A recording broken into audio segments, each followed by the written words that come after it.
First of all, let me skip all of this. What this is all about, what a background of an entrepreneur is. First of all, I think this is a relevant slide. In the United States, the perception is that you have to be from an elite university to be a successful entrepreneur. Completely false. Having an education makes a big difference. I have a lot of people, even in Chile, asking me if they should do higher education. And what I tell people is that if you're going to be an entrepreneur, at the least get a bachelor's degree. A master's degree is optional. A PhD is not necessary. Unless you want to be a professor, unless you want to get into heavy-duty scientific research, then a PhD makes a lot of sense. In the old days, and I'm sure many of your parents have said this to you as well, that you have to go do higher education and complete all these sophisticated degrees. To be an entrepreneur, you don't. A bachelor's degree is a must-have.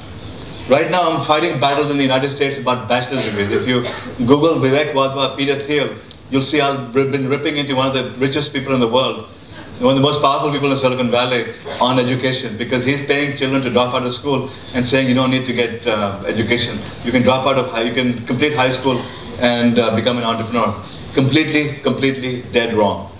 You need to at the least have a bachelor's degree. Here's the data which shows what I'm talking about. This is the average headcount and revenue of companies founded by entrepreneurs, successful companies founded by entrepreneurs with high school degrees, the average, and elite degrees. Now that average includes both of those. If you think about it, the difference between going to a regular university here in Santiago or in Valparaiso or anywhere else and going to a Harvard is huge. You're talking about hundreds of thousands of dollars that you spend on going to Harvard. But you have as much chance of success at graduating from a university here, any second-tier university here, as you do from Harvard as an entrepreneur. This seems surprising, but that's consistent with what you'll find in the backgrounds of successful entrepreneurs, that they don't come from any particular schools. In fact, if you graduate from a Harvard, you're less likely to be an entrepreneur because you'll end up joining an investment bank, Goldman Sachs, and selling your soul and manipulating the financial system. Not good. Entrepreneurs tend to be highly experienced. This group over here is surprisingly young. I expected a lot of older people here. There are a lot of young people over here. But one thing in entrepreneurship is that experience makes a big difference. Working for a company, working for a startup, getting some basic experience in business makes you much more likely to succeed as an entrepreneur. So yes, in Stanford, if you're at Stanford and you drop out and join Y Combinator, you have a higher than likelihood chance of success. But that's just for those people, for the Stanford dropouts. It's not for the rest of the world. The rest of the world needs to get experience. And to the extent that you have worked for big companies, small companies, it doesn't matter. Experience makes a big difference in success.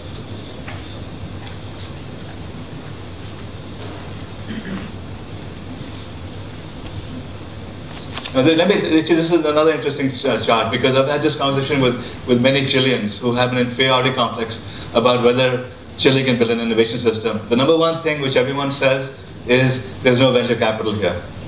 Why do they say that? Because they read TechCrunch and they read American Silicon Valley blogs, and everyone talks about venture capitalists funding companies. But the vast majority of American entrepreneurs do not raise venture capital. And I'm talking about successful entrepreneurs. According to the research I had done, we found that only about 10–11% of successful companies raise venture capital. When I published a study, it created a lot of controversy because as you can understand, I had defied the myth of that the venture capitalists are putting out. The venture capitalists want you to believe that to build an innovation system, you need to have them, that they're essential for innovation. If 9 out of 10 successful companies don't need venture capital, then it dispels their myth. So when I published this paper, it created a lot of controversy. Kauffman Foundation, that had published my paper, did a follow-up research project to try to prove or disprove what I had learned. They looked at the Inc. 500 list, which is a really very select, biased group because it's the most successful companies in America. And guess what? They found that 85% of the companies never raised any venture capital. Right?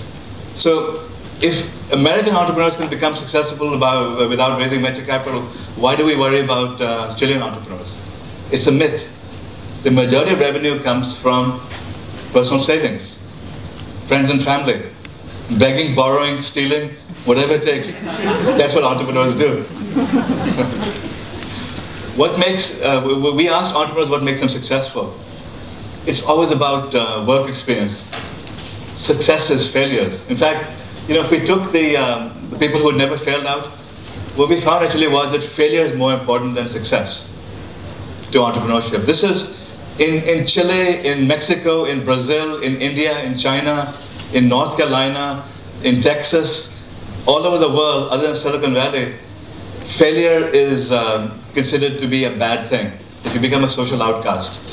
I mean, if a child in Chile decides to become an entrepreneur, they fail, their parents want to divorce the child because the child is a failure. And it becomes a social problem, social stigma here. But entrepreneurship is all about experimentation. When you do science projects, did anyone ever tell you that if you're doing a science project, you have a hypothesis and your first experiment fails, that you're a reject, you can't do it again? They teach you the exact opposite. That a science project is all about trying over and over again until you get it right, until you prove or disprove your hypothesis or develop a new hypothesis. That's the same thing with entrepreneurship. You have to do it multiple times before you succeed. So failure is a very important part of success. And that's what the lessons show. So this is something which we need to reprogram the entrepreneurship community here about, is to accept failure, to embrace it, show off about it. That's what we do in Silicon Valley. If you go to Silicon Valley, you meet people, the first thing they'll tell you is about, if you ask them, what do you do? The first thing they tell you is what they're doing. The second thing they tell you is how much they failed. Why do they do this? How much I failed? Because it shows how successful you're going to be in the future. It's like getting a degree. Failure is the best MBA you can have.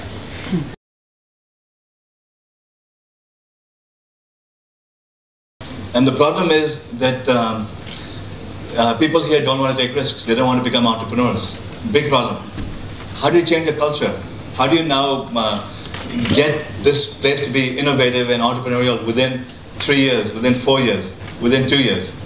It's really not possible, because even if they started taking on advertisements on TV, you couldn't tell people that failure is okay. Go ahead and leave school and start a company. You can't do that. So what we decided to do was to do an experiment. I said, let's take advantage of America's problem, that its political system is mired in dirty politics, and they can't make any decisions. So what's happening is that America is experiencing a reverse brain drain. Immigrants are leaving America in record numbers. I said, instead of people going back to India and China or to Brazil, why don't we bring them to Chile? So along with Nico Shea and a bunch of people from Corfo, we quietly did an experiment here, which did not get much press when we did it. And we brought in 25 entrepreneurs from abroad. I wrote an article in TechCrunch about it, and that got us more than 100 applications. And 23 companies showed up, and we started seeing what happened. What would happen if we brought 25 foreigners here? Once they got over all the bureaucratic obstacles, what they found was that these foreigners were now interacting with the local community. They were going to colleges all over Chile, recruiting from there. They were giving classes to the locals on entrepreneurship. They were now beginning to interact with the locals. They were holding weekly events. At first, some of the locals were very, very negative about it.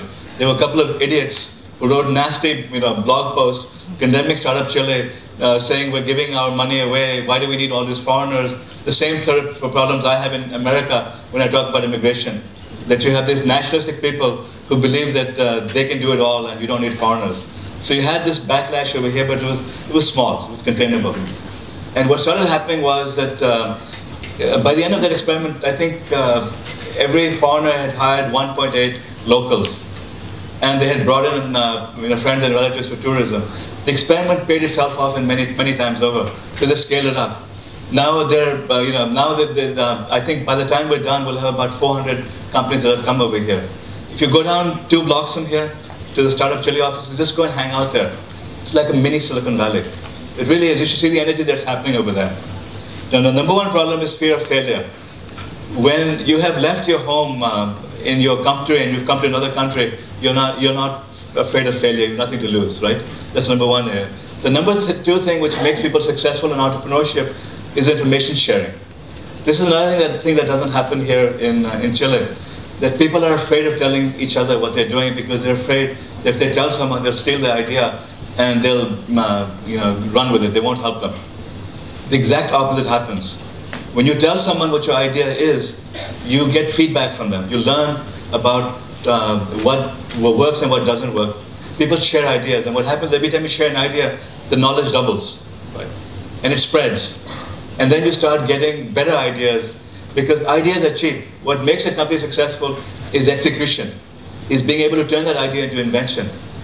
So if you go over there, every day they have these what are called tribes. They have 10 tribes which are focused on finance, marketing, selling, Java coding, Python coding, and then they have it by industry, travel and tourism. They have different types of tribes which get together, sometimes once a week, sometimes every 2 weeks, but every day there's some activity happening there where entrepreneurs are sharing. Here what happens is that all day people are together. They're exchanging, they watch each other, they learn from each other, they exchange ideas. So you're having a lot of magic happening here. I've been meeting entrepreneurs suggesting they combine efforts, they team up with one another, they shift their business plans. But this is happening dynamically over here. So this experiment so far is a runaway success. What it shows is that the key to innovation is people. Now let's talk about Chile for a second. Another thing I realized is that the innovation coming out of Chile is as good as anywhere in the world.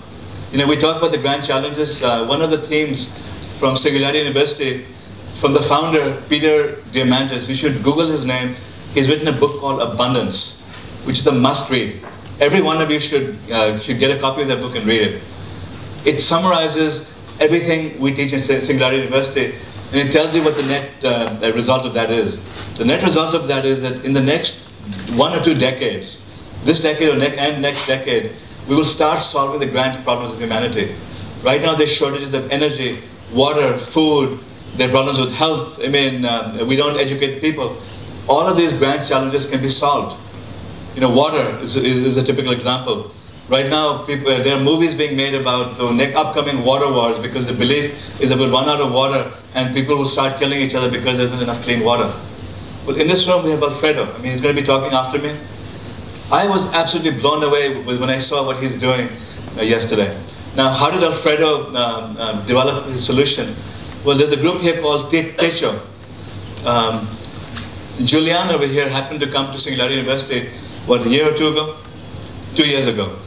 And he basically got infected with the Singularity virus, which means that he started thinking about changing the world. He believed nothing can stop him. And his ambitions were outsized, bigger than Chile. So he came over here, he teamed up with Javier and the rest of the Techo team. And what they're trying to do is to solve the problems of slum dwellers. And the message over here that they're conveying is that you don't solve the problems of poverty through charity. By giving money away for free, you create a dependence, you don't solve problems. You solve the problems by teaching people how to fish. You solve the problems by building people's self-confidence up, by giving them the skills to now get out of it. You solve the problems through innovation. They're doing a lot of great things. So what they did was that, I don't know how both of you got together, how Julian and Alfredo got together, but Alfredo had been developing technologies in the petroleum industry to do with the viscosity of petroleum. And he wanted to get clean water for the slums, because in the slums you have dirty water. They don't have the same privileges that you folks living in fancy houses have. You don't have water in the slums. So they basically have to buy bottled water, which costs 10 times as much as what you pay for tap water or more. So he asked if he could develop a solution for water. Within 18 months, I think I'll give him a 90% chance of developing a technology that can solve the grand challenge of humanity of fixing the water problem. Right now, he can take dirty water and turn it into bacteria-free water. If he can remove the arsenic and the chemicals from it, now you have solved the grand challenges all here in Chile. His solution is cheap. By the time he's done, I suspect it'll cost less than $50 to have a purification machine that can work for a village by the time it's done in volume. If he doesn't succeed, then you have Dean Kamen, who's developing a device called the Slingshot, which is a bigger device, which costlier device, but which will also process water. So it takes the dirtiest water and to develop clean water. There are a number of people developing solutions for water. There are a number of people developing solutions for energy. Solar power, the price of solar power is dropping. In India, for example, electricity is very unreliable. it keeps going down. So all the big businesses have diesel generators. Very costly, very environmentally unfriendly. As of about a few weeks ago, the price of solar dropped 30% over there. So today, solar cells are cheaper than diesel is in India. So in the next 1 or 2 years, you'll probably see the backups being done by solar versus diesel, which is going to be an amazing advance forward for India. But move forward 3 or 4 years. If solar keeps dropping the way it is, within the next 5 or 10 years, 5 or 7 years possibly, solar will be cheaper than regular electricity. So now you'll have solar all over the place in India. And look at Chile. Look at the Atacama Desert. It's a bounty. It's the Amazon desert for solar. You can now start having solar cells all over the desert and supply enough electricity for the whole of South America. So all of these advances are happening. But you know something? The message over here is that the people who are going to solve these problems aren't governments. Governments have been trying to solve the problem that he's solving. In 18 months, he did what no government could do. He developed a water purification system that can be built inexpensively, that can change the world. There are other entrepreneurs in Chile who are developing equally significant products. There are entrepreneurs all over the world. Now that I'm part of Singularity University, as I travel the world and meet entrepreneurs, I'm blown away with all the advances that are happening. But they're small teams. He'll tell you about his own company, but it's a small team of people that's building this amazing technology. Today, you folks have access to the same knowledge that the entrepreneurs in Silicon Valley have. Think about it. You have laptops, you have smartphones, you have access to the internet. If there's an earthquake in Japan, you know about it as fast as the US president does. If there's a new technology developed in Brazil, you can go to Brazil's top tech sites and read about it before anyone else does. In fact, the Americans won't even know where to look. All they do is read the stupid tech blogs in Silicon Valley. They don't read the global tech blogs. You have access to a broader set of information because you're here in Santiago. Singularity University, you'll be able to go to a website later this year and download many of our lectures. We'll make a lot of our content available for free or for very small fee. So the same knowledge that the brightest scientists and engineers in America have, you have available to you over here. A child today living in the slums of Valparaiso has access to as much knowledge and faster access to knowledge than President Clinton did when he was in power. Think about it. On a little cell phone connected via data plan or Wi-Fi, you have access to the world's knowledge, unfiltered. You can get access to what's happening in the Middle East. You can watch TV stations in China. You can see what's happening all over the world. So all of you in this room have access to the same knowledge that anyone else in the world does. There's nothing stopping you. All of you in this room now are empowered to solve the grand challenges. Building solutions is no longer expensive. It's very cheap now to build solutions. So you can change the world. That's the magic of where you are today.